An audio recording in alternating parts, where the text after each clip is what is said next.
He never said to white nationalists explicitly, and if he did, I can't remember it off the top of my head, but I don't think he did, he never said, I don't want your support. Don't vote for me. I don't think he did.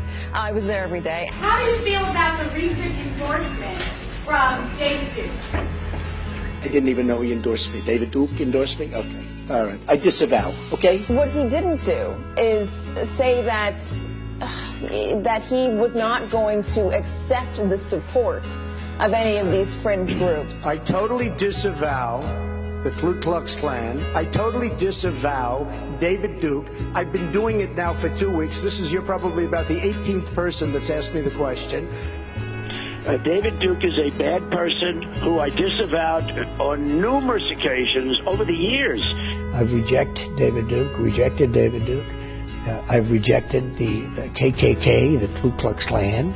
From the time I'm 5 years old, I rejected them. Donald Trump refusing to condemn former Ku Klux Klan Grand Wizard David Duke. What do you see as the biggest problem with the Reform Party right now? Well, you've got David Duke just joined, a bigot, a racist, a problem. I mean, this is not exactly the people you want in your party. If he said on Friday, I disavow, why ask him again on Saturday? Why not disavow David Duke, disavow the KKK? What's going on? I'm saying to myself, how many times do I have to continue to disavow people? And the question was asked about David Duke and various groups. When I put out that I reject KKK and David Duke, nobody picks it up. You know why they're not? Because they don't want to pick it up. I disavowed him on Friday. I disavowed him right after that because I thought if there was any question, and you take a look at Twitter, almost immediately after on Twitter and Facebook they were disavowed again. I disavowed him every time I speak to somebody virtually, and they just keep it going. They keep it going. I don't like any group of hate. Hate groups are not for me. But I've said this before. The press hates me to say it. They just don't want to pick it up. So are you prepared right now to make a clear and unequivocal statement renouncing the support of all white supremacists? Of course I am. Some of your supporters in Chicago were acting violently as well. And I have to say, the guy who rushed the stage yesterday at Donald Trump voted for you. Myself, I know it's not...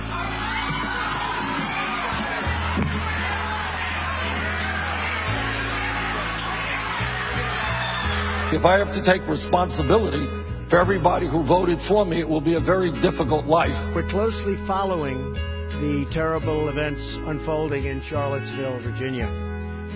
We condemn in the strongest possible terms this egregious display of hatred, bigotry, and violence on many sides.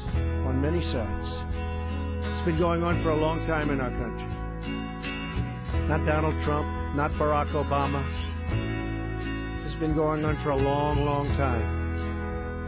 It has no place in America.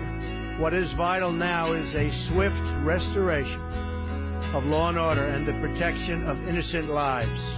No citizen should ever fear for their safety and security in our society. And no child should ever be afraid to go outside and play or be with their parents and have a good time.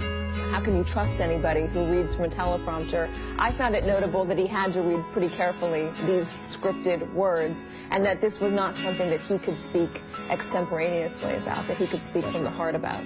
We had meaningful dialogue with Mr. Donald Trump, and we voiced concerns that were sensitive to the African-American community. We asked questions, and the questions were answered where we're all satisfied with the answers, and we're a unified front right here.